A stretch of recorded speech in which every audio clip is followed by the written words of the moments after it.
I will have the package sent versus have sent the package by next week.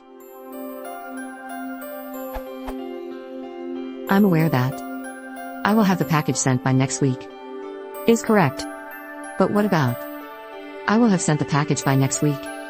Is it completely wrong to say it, or is there some correctness in it? I'm asking this question because I was writing an email and I first wrote, by next week I will have discussed the project with the professor and will be able to answer your questions then. Then I changed it to, by next week I will have the project discussed with the professor and would be able to answer your question then. Is the first one, I will have discussed the project, absolutely wrong? And is there a way to rewrite it so that discuss still appears before the project when using have, to emphasize the discussing action?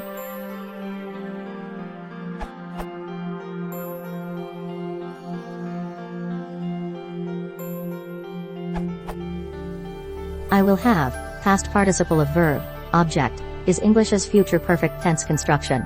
It refers to actions, on the object, that you will complete before a certain time in the future. I will have, object, past participle of verb, is a construction that in English means I will direct that the object be, verbed. I will have the package sent by next week. Is acceptable, and means that before next week, you will have arranged for the sending of the package. I will have sent the package by next week. Is also acceptable, and means that before next week, you yourself will have done the sending of the package. By next week I will have discussed the project with the professor and would be able to answer your questions then. Is acceptable and means that before next week you and the professor will discuss the project.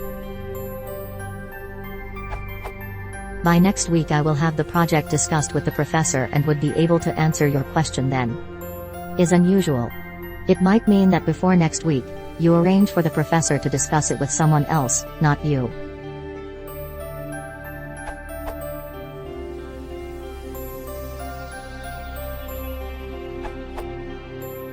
This is a puzzling set of constructions, and it's puzzled many people before you.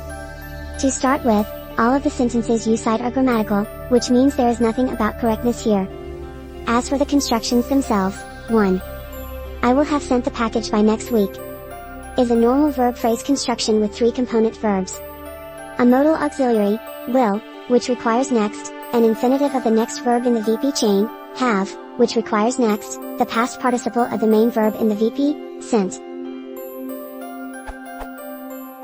Some would call it the future perfect tense, but it has exactly the same structure as. She may have lost her keys, he couldn't have done it without you. Which some would not call the future perfect tense, although they may not know what other tense to call it. In the second construction, I will have the package sent by next week. The participle sent is no longer the main verb, but has a different function in each of the 3 constructions, all idiomatic, all with the identical syntactic structure. Subject, plus O, plus have plus NP plus participle. In these constructions, get can be substituted for have at will in American English. One is the construction Mark described, which requires an agent subject, someone to be responsible for getting somebody to get the job done. Another is a construction with a patient subject, which refers to having something happen to the subject, typically something unpleasant, and typically without the subject's volition.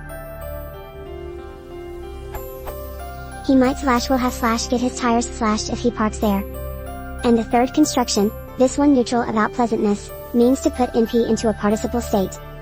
We might have the car washed by the time they get back. This third construction is the one that happens to wind up meaning pretty much the same thing as the perfect construction, even though it gets there by a different route.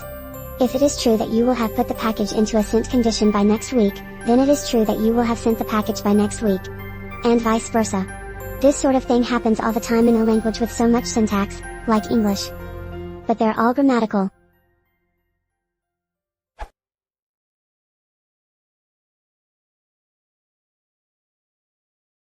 If you want to support the channel, please consider subscribing.